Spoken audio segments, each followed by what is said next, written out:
2025 সালে যারা প্রবাসে আসবেন তাদেরকে একটা কথাই বলতে চাই, আপনারা যারা প্রবাসে আসবেন আসার সময় ভালো একটা মাধ্যমে এই প্রবাসে আসেন।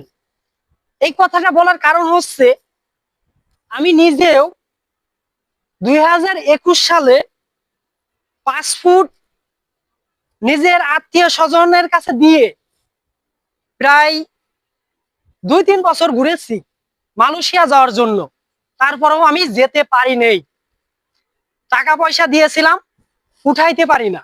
ওদিক পাসপোর্ট তাদের কাছে রাখছে, রাখার পরে শুধু মেডিকেল করাইতো, কিন্তু ভিসা আসতো না, বা যে কোনো একটা অজুহাত দেখায় 2-3টা বছর নষ্ট করে দিয়েছে তারা। এই কারণেই আমি 2023 সালে এই প্রবাসে আসি। ঠিক আছে, ভালো একটা মাধ্যমে এই প্রবাসে আসেন, কারণ এই প্রবাসে আপনি আসার সময় যদি টাকা পয়সা যদি ধরা খান, তাহলে আপনি এই প্রবাসে এসে সহজে কিছুই করতে পারবেন না। ঠিক আছে, আপনারা যারাই আসেন এই প্রবাসে আসার আগে ভালো একটা মাধ্যমে আসার চেষ্টা করবেন। আপনারা 10 জায়গা শুনবেন, জানবেন, তারপরে আসার চেষ্টা করবেন। সবাইকে আমি এই একটা কথাই বলতে চাই যে ভাই, সবচেয়ে দেখবেন এই প্রবাসে যারা আসে বেশিরভাগই যে কোনো একটা ক্যাপাসিটিতে পড়ে দালালের কাছ থেকে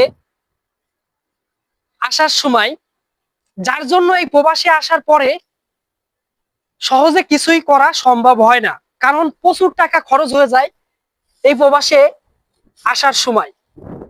যদি ভালো একটা মাধ্যমে আসা যায়, প্রথম অবস্থায় যদি একটু টাকা বেশিও লাগে, যদি এসে সেরে কাজ পাওয়া যায়, তাহলে মনে করেন এই প্রবাসে এসেই সে কিছু করতে পারে।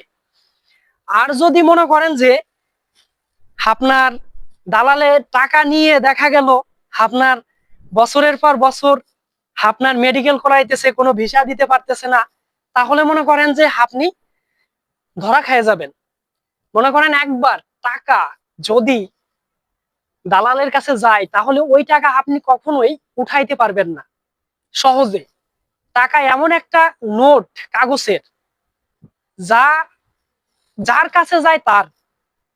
আপনার টাকা মনে করেন যে আরেকজনের কাছে গেছে, তখন তার হয়ে যাবে। তার জন্যই বলি ভাই, এই প্রবাসে আসার সময় আমরাই মারাত্মক একটা ভুল করি, না জেনে মনে করেন যে যে কোনো মানুষকে বিশ্বাস করে ফেলি। তার জন্যই এই প্রবাসে এসে আমাদের সমস্যা হয়। আমরা আসার সময় অনেক টাকা খরচ করে ফেলি। ঠিক আছে, সবশেষে একটা কথাই বলি ভাই, এই প্রবাসে যদি এসে দ্রুত কিছু করতে চান, সফল হতে চান, তাহলে অবশ্যই আসার সময় একটু স্যালারি বেশি নিয়ে আসার চেষ্টা করবেন, আর হচ্ছে ভালো একটা মাধ্যমে আসার চেষ্টা করবেন। তাহলে আপনি এই প্রবাসে এসে কিছু করতে পারবেন। আপনারা সবাই ভালো থাকবেন, সুস্থ থাকবেন।